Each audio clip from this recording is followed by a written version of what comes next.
Vote প্রার্থনায় বেরিয়ে কখনো জিলাপি ভাজলেন, আবার কখনো সিঙ্গারার আলুর মশলা রান্না করলেন। এভাবেই সাধারণ মানুষের সঙ্গে মিশে প্রচারে নজর কাড়লেন মালদহের মানিকচক বিধানসভা কেন্দ্রের বিজেপি প্রার্থী গৌরচন্দ্র মণ্ডল। শনিবার মথুরাপুরের সাপ্তাহিক হাটকে কেন্দ্র করে দলীয় নেতাকর্মীদের নিয়ে প্রচারে নামেন তিনি। হাটে উপস্থিত সাধারণ মানুষ ও ব্যবসায়ীদের কাছে ভোট প্রার্থনা করার পাশাপাশি পরিবর্তনের ডাক দেন বিজেপি প্রার্থী। প্রচারের ফাঁকে একাধিক দোকানে গিয়ে নিজেই সিঙ্গারার মশলা রান্না করেন এবং জিলাপির দোকানে দাঁড়িয়ে জিলাপি ভাজতেও দেখা যায় তাকে। এই ব্যতিক্রমী প্রচার ঘিরে কৌতূহল তৈরি হয় হাটে আসা মানুষদের মধ্যে। এরপর সংবাদ মাধ্যমের মুখোমুখি হয়ে গৌরচন্দ্র মণ্ডল দাবি করেন, মানিকচক বিধানসভায় বিজেপি ছাড়া অন্য কোনো দল কার্যত নেই। তার কথায় সবাই বুঝতে পেরেছে বিজেপি জিতবে।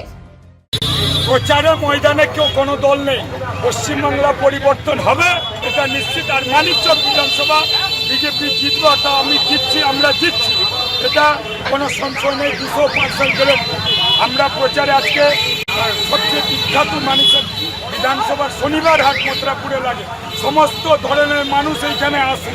তাদের সঙ্গে দেখা করলাম, কখনো জিলাপি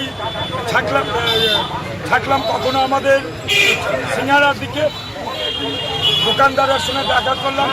একটাই লক্ষ্য, মানিকচকের সোনার মানিকচক তৈরি করা, মানিকচকের অত্যাচারী এবং স্বৈরাচারী মা বেটার শাসন থেকে অবসান ঘটানো এবং মানিকচকে বর্তমানে জামাই শাসির যে রাজত্ব চলছে, মানুষ চাইছে তার অবসান ঘটানো।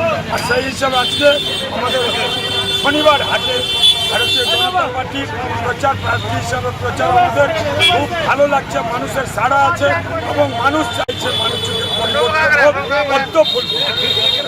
মমতা ব্যানার্জি গোটা যুব সমাজকে নষ্ট করেছে, শিক্ষাকে নষ্ট করেছে।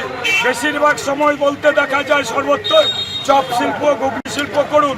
তার জন্য মানুষকে তুলে ধরলাম এই যে সিঙ্গারা, তার মশলা তৈরি যে করা হয়, এটা হচ্ছে তার প্রতীক যে উনি মানুষকে এমন জায়গায় নামিয়েছেন যে সিঙ্গারা শিল্প, চোখ শিল্প তৈরি করতে পারছেন যুবক সম্প্রদায়কে।